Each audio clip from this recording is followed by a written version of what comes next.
Hi ನನ್ನ ಪ್ರೀತಿಯ ಸ್ನೇಹಿತರೆ, ಎಲ್ಲರೂ ಹೇಗಿದ್ದೀರಾ? ಚೆನ್ನಾಗಿದ್ದೀರಾ? ನಾನು ಇವತ್ತೊಂದು ಫಿಶ್ ಫ್ರೈ ಮಾಡ್ತಾ ಇದ್ದೀನಿ. ಬನ್ನಿ ನಿಮಗೂ ಹೇಳ್ಕೊಡ್ತೀನಿ ಹೇಗೆ ಮಾಡೋದಂತ. ಬನ್ನಿ ನೋಡೋಣ. ನೋಡಿ, ಫಿಶ್ ರೆಡಿ ಇದೆ. ಫಿಶ್ಶಿಗೆ ಮಸಾಲೆ ಹಚ್ಚೋಣ ಬನ್ನಿ. ಏನೇನು ಬೇಕು? ಹುಣಸೆ ಹುಳಿ ಸ್ವಲ್ಪ, ಗರಂ ಮಸಾಲ 1 ಚಮಚ, ಖಾರದ ಪುಡಿ ಅರ್ಧ ಚಮಚ, ಧನ್ಯ ಪುಡಿ 2 ಚಮಚ, ಸ್ವಲ್ಪ ಅರಿಶಿನ 2 ಚಮಚ, ಅಕ್ಕಿ ಹಿಟ್ಟು 2 ಚಮಚ, ಕಾರ್ನ್ಫ್ಲವರು, ರುಚಿಗೆ ತಕ್ಕಷ್ಟು ಉಪ್ಪು ಎಲ್ಲ ಮಿಕ್ಸ್ ಮಾಡೋಣ ಬನ್ನಿ. ನೋಡಿ, ಮಸಾಲೆ ಎಲ್ಲ ಕಲಿಸ್ಕೊಂಡಿದ್ದೀನಿ. ಇವಾಗ ಒಂದೊಂದೇ ಫಿಶ್ ಹಾಕ್ಬಿಟ್ಟು ಮಸಾಲೆ ಹಚ್ಚುತ್ತೀನಿ ಫಿಶ್ಶಿಗೆ.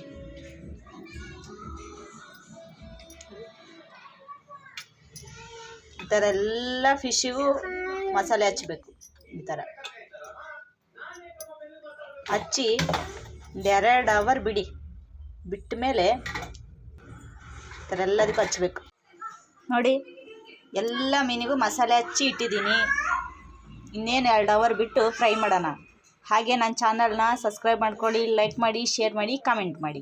ಸಬ್ಸ್ಕ್ರೈಬ್ ಮಾಡ್ಕೊಂಡಾಗ ನಾನು ಹಾಕುವಂಥ ಪ್ರತಿಯೊಂದು ವಿಡಿಯೋ ಬಂದು ಮೊದಲು ನಿಮಗೆ ತಲುಪುತ್ತೆ. ಫ್ರೈ ಮಾಡೋಣ ಬನ್ನಿ. ನೋಡಿ, 2 ಅವರ್ ಆಗಿದೆ. ಇವಾಗ ಹಂಚಿಗೆ ಎಣ್ಣೆ ಹಾಕಿದ್ದೀನಿ. ಇವಾಗ ಒಂದಾದ್ಮೇಲೆ ಒಂದು ಹಾಕಿ ಬೇಯಿಸೋಣ. ಒಂದು ಸೈಡ್ ಫ್ರೈ ಆಗಿದೆ. ಇವಾಗ ಎಲ್ಲ ಹಾಕ್ತಾ ಇದ್ದೀನಿ. ಇನ್ನೊಂದು ಸೈಡ್ ಫ್ರೈ ಮಾಡಿ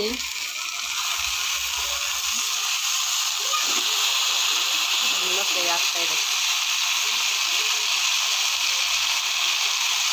ಇನ್ನೊಂದು ಸೈಡ್ ಫ್ರೈ ನೋಡಿ, ಫಿಶ್ ಫ್ರೈ ರೆಡಿಯಾಗಿದೆ. ಈ ಚಾನಲ್ ವೀಕ್ಷಣೆ ಮಾಡಿದ್ದಕ್ಕೆ ನಿಮಗೆಲ್ಲರಿಗೂ ಧನ್ಯವಾದಗಳು.